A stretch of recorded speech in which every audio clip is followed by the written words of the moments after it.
Kalau kalian lagi mau cari kamera buat bikin video vlog, video review produk, atau video casual lainnya, dan pengennya kamera yang compact, simple, dan mudah dibawa-bawa, maka kamera ini mungkin bisa jadi salah satu pertimbangan yang cukup menarik. Dan ini adalah Sony ZV-1. Ya, ini adalah kamera compact atau pocket dari Sony yang dirilis di 2020 lalu. Kamera ini memang lebih ditonjolkan ke sisi videografinya ya, karena Sony ZV-1 ini membawa spek dan fitur video yang sangat lengkap dan sangat mumpuni untuk kelas sebuah compact kamera. So, kira-kira hal menarik apa aja dan apakah masih relevan untuk memilih Sony ZV-1 ini untuk saat ini? Mengingat Sony juga udah merilis yang versi di atasnya ini, yaitu Sony ZV-E10. Dan oke, langsung aja ya, pertama-tama kita unboxing dulu barangnya. Oh ya, Sony ZV-1 ini bisa kalian beli di Shopee, yang mana saat video ini dibuat untuk harga baru Sony ZV-1 ini berkisar di 8-9 jutaan ya. Untuk link pembeliannya bisa kalian cek di deskripsi di bawah. Oh ya, kebetulan saat ini juga lagi ada Shopee Big Ramadan Sale yang sedang berlangsung dari tanggal 5 April sampai 5 Mei 2022. Yang mana ada 3 promo utamanya, yaitu COD gratis ongkir Rp0, cashback 50% 5 waktu, dan serba 1000. Dan jangan sampai kelewat juga ya promo puncaknya di 25 April dan 5 Mei 2022 besok, yang mana akan ada lebih banyak promo lagi. Monggo langsung aja gas belanja di Shopee. Oke, seperti inilah box dari kamera Sony ZV-1, dan langsung aja mari kita buka. Oh ya, ini unit resmi yang Sony Indonesia ya, jadi ada segel hologramnya kayak gini. Oke, pertama tentu aja kita akan dapat satu set kertas-kertas yang isinya kartu garansi, panduan penggunaan, dan semacamnya. Selanjutnya ini dia unit kameranya, tapi kita kesampingkan dulu ya. Lalu ada aksesoris yang biasa disebut dead cat atau bulu-bulu kayak gini buat ngeredam angin pada mikrofonnya saat dipakai di outdoor. Selanjutnya ada kabel data yang sayangnya masih pakai micro USB. Ini untuk ngecas dan bisa juga untuk transfer file ke PC. Dan terakhir ada baterai, yang mana baterainya ini tipenya NP-BX1 dengan kapasitas 1240 mAh aja. Ya, ini baterainya tergolong cukup kecil ya. Dan sayangnya di sini kita tidak dapat kepala chargernya. Jadi kalau mau ngecas kita bisa pakai kepala charger yang dari HP, itu aja sih. Oke, dan seperti inilah ya tampilan unitnya, yaitu kamera Sony ZV-1 yang varian warna hitam. Soalnya selain hitam ini juga ada yang warna putih. Bisa dilihat ya, ini untuk material bodinya terbuat dari plastik, kesannya simple, ringan, dan cukup minimalis. Kemudian bagian samping sini terdapat 3 buah port, yaitu ada port jack audio 3,5 mm untuk input mikrofon, kemudian ada port micro USB untuk ngecas, dan paling bawah ada port micro HDMI. Oh ya, tak lupa di sini saya beli memori atau SD card-nya juga. Dan untuk SD card-nya ini kalau bisa sih jangan yang sembarangan ya, biar bisa manfaatin fitur kameranya secara maksimal. Ini saya pilih SD card SanDisk Extreme Pro 170 Mbps SDXC dengan kapasitas 64 GB. Soalnya kalau kita pakai SD card sembarangan yang speednya kurang kenceng, biasanya nanti fitur 4K dan slow motionnya nggak akan bisa dipakai. Kalau kalian mau beli SD card-nya yang sama kayak ini, linknya udah tak taruh di deskripsi di bawah. Oh ya, di video ini saya nggak akan tunjukin ya tutorial step by step cara pakainya ini, tapi di sini saya akan tunjukin aja beberapa hal yang menurut saya penting dan menarik dari Sony ZV-1 ini. Barangkali mungkin bisa jadi pertimbangan buat kalian yang tertarik dengan kamera ini. Oke, bahasan pertama kita mulai dari spesifikasinya, di mana Sony ZV-1 ini memiliki sensor kamera berukuran 1 inci dengan resolusi 20 megapiksel. Ya, ini memang sensornya cukup kecil ya. Ini lebih kecil dari sensor APS-C di kamera Sony A5000 dan 6000 series, tapi sedikit lebih besar dari sensor kamera HP flagship saat ini. Memang sih udah ada HP yang pakai sensor 1 inci juga, tapi sejauh ini masih belum maksimal ya, seperti di Sharp Aquos R6 dan Xperia Pro Eye yang dari Sony juga. Kemudian di sisi lensanya udah permanen alias nggak bisa digonta-ganti. Ini udah pakai lensa Zeiss, lalu ada embel-embel Vario Sonar T-Star coatingnya juga. Yang jelas teknologi lensanya udah top lah, bukan kaleng-kaleng. Lalu punya focal length 24-70 mm ekuivalen dan dengan bukaan f/1,8-2,8. Oke, hal menarik pertama dari Sony ZV-1 ini adalah dari layarnya. Di sini udah pakai layar dengan tipe variangle atau flip out screen, alias bisa diputar-putar. Ini sangat fleksibel sekali, khususnya kalau mau bikin video vlog diri sendiri ya. Kemudian layarnya ini juga udah touchscreen, cuma touchscreennya ini hanya bisa difungsikan saat menentukan titik fokus dan melakukan zoom di galeri foto aja. Kalau saat di posisi menu, touchscreennya tidak bekerja. Kemudian Sony ZV-1 ini punya internal microphone yang tergolong bagus ya, atau di atas rata-rata dari kamera lain. Bisa dilihat aja, grill mikrofonnya aja segede ini. Ini kalau di kondisi dan di posisi yang ideal ngevlog pakai kamera ini, tanpa mikrofon eksternal pun suaranya udah cukup bagus. Hai everyone, welcome back to my channel bersama aku Arnan. Dan di video kali ini aku bakalan ngasih tutorial kalian tentang cara pemaksimalan lensa kit. Lalu untuk kemampuan perekaman videonya pun juga udah mumpuni. Sony ZV-1 ini bisa merekam video maksimal sampai resolusi 4K 30fps dengan maksimal bitrate di 100 Mbps. Kemudian untuk resolusi Full HD-nya juga ada banyak pilihan ya, dari 30fps, 60fps sampai 120fps.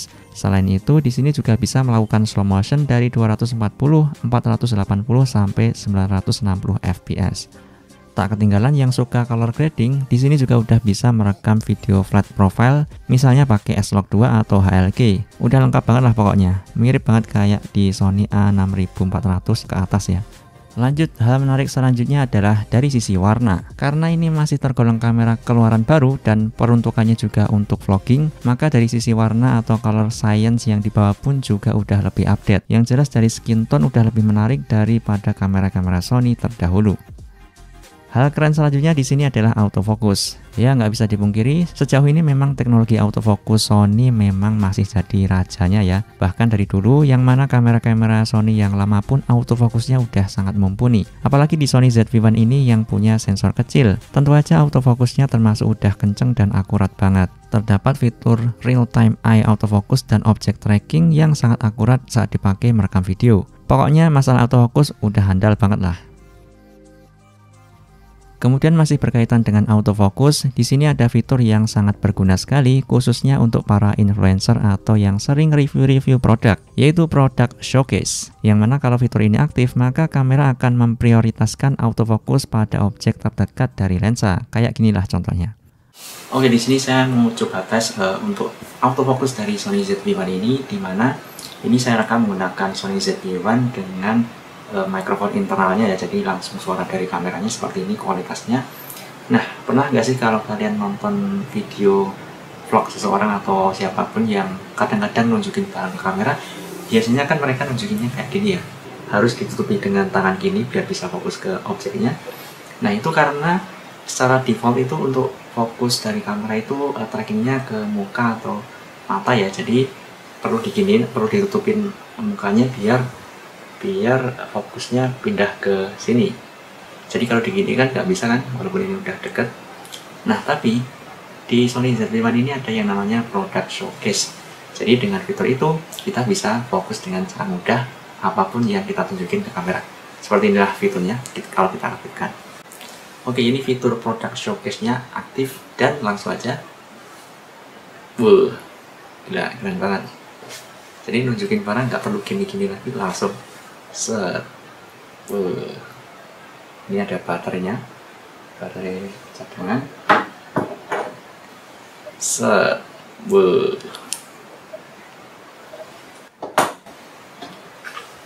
Set. Nggak perlu repot-repot.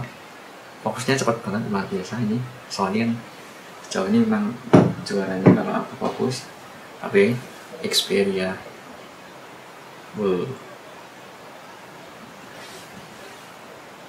Wah, mantap. Ini cocok buat yang bikin konten-konten review produk, itu sangat useful sekali fiturnya.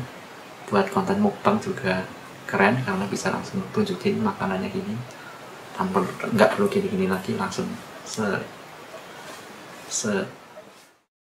Oke, berikutnya Sony ZV-1 ini udah ada fitur stabilisasi berbasis gyro untuk videonya. Jadi kalau kita lihat di bagian menu steady shot, di sini ada dua mode stabilisasi. Pertama yang standar, yaitu ini adalah stabilisasi dari lensanya, dan yang kedua ada aktif, dimana kalau kita pilih ini maka akan ada tambahan stabilisasi dari sisi software dengan bantuan sensor gyronya. Ya, kurang lebih kayak mode stabilisasi di smartphone gitulah. Jadi kalau kita pakai yang mode aktif, maka gambarnya akan sedikit di crop ya. Dan fitur ini sangat membantu sekali kalau kita lagi shot di luar tanpa gimbal. Ya walaupun memang enggak yang benar-benar anteng, tapi ini udah sangat membantu dan mempermudah kita ketika bikin video dengan banyak movement atau pergerakan.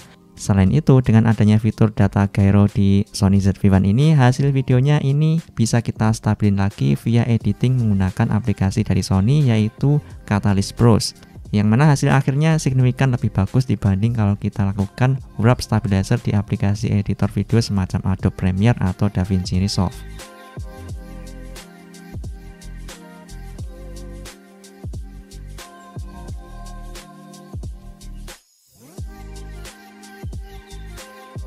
Hal keren selanjutnya adalah Sony ZV-1 ini udah punya internal ND filter. Hal ini sangat berguna kalau kita lagi shot di outdoor dan pengen pakai shutter yang lambat atau bukan lensa terbesar, tapi nggak pengen gambar atau videonya overexpose, maka kita tinggal aktifin aja ND filternya.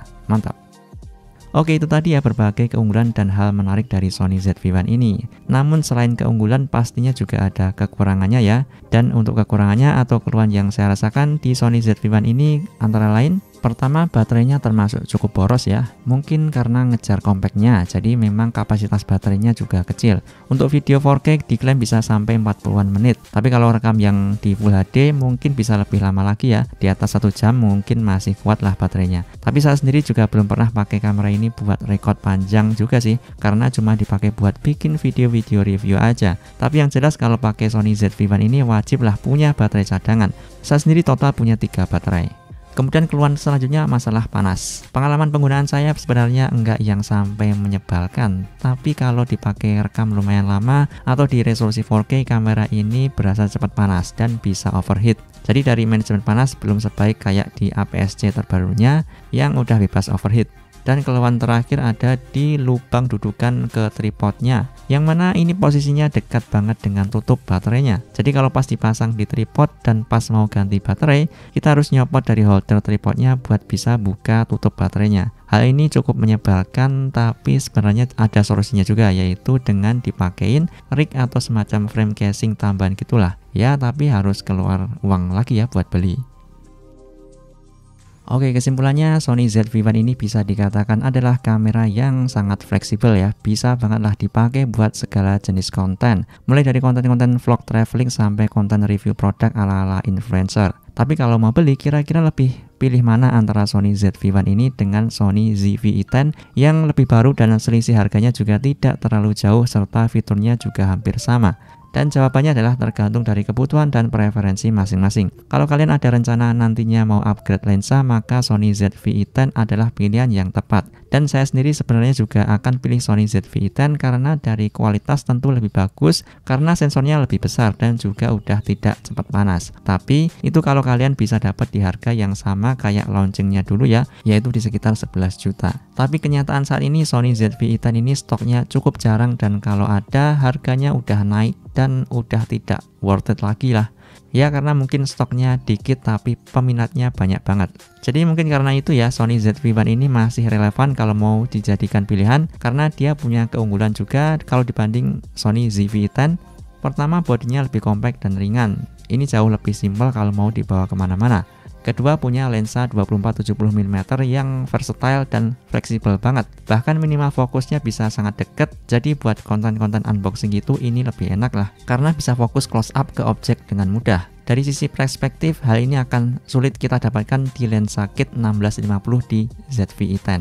Terakhir, di Sony ZV-1 ini udah built-in ND filter. Sekali lagi, ini kamera dari fitur memang super komplit ya, dan bisa banget dipakai untuk membuat berbagai jenis konten. Oke, mungkin segitu dulu ya video kali ini, semoga bermanfaat. Kalau masih ada pertanyaan, tulis saja di komentar atau boleh juga DM via Instagram di @santosotv. Sampai jumpa di episode video berikutnya. Sekian dan terima kasih.